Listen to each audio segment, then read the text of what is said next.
Hello అండి అందరికీ. నేను చెప్పినట్లు మీకు ఎడ్యుకేషన్ క్వాలిఫికేషన్ డీటెయిల్స్ అండ్ అలానే ఏజ్ రిలాక్సేషన్ గురించి ఒక వీడియో పెడతానని చెప్పాను కదా. సో అదే అండి ఈ వీడియో. సో మనకి టైప్స్ ఆఫ్ పోస్ట్ ఉన్నాయి ఇక్కడ చూడండి. School assistant, secondary grade teacher, TGT, PGT, principal and PET. School assistant వచ్చేసరికి మనకి బీఏ, బీఈడి, బీఎస్సీ, బీసీఏ ఇలా ఏ క్వాలిఫికేషన్ అయినా ఉండొచ్చు. సెకండరీ గ్రేడ్ టీచర్ వచ్చేసరికి 12th డిప్లొమా, డిఈడి D.EIED కూడా ఉండాలి. టీజీటీ వచ్చేసరికి డిగ్రీ ఆర్ డిప్లొమా, పీజీటీ వచ్చేసరికి degree, B Ed, masters degree, post graduation ఉండాలి. ప్రిన్సిపల్ వచ్చేసరికి B Ed, post graduation is compulsory.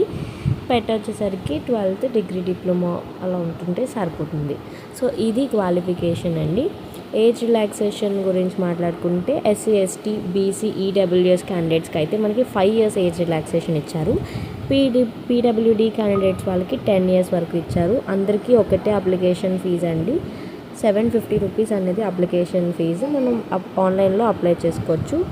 Selection process వచ్చేసరికి 2 steps ఉంటాయి. కంప్యూటర్ బేస్డ్ రిటన్ టెస్ట్ ఒకటి అండ్ అలానే ఇంటర్వ్యూ కూడా ఉంటుంది. అండ్ డైరెక్ట్గా మీకు లింక్ అనేది నేను కమెంట్ బాక్స్లో పిన్ చేస్తాను. డైరెక్ట్ లింక్ ఉంటుంది, దాని ద్వారా మనం వెళ్ళి అప్లై చేసుకోవచ్చు. Thank you so much for this. Bye.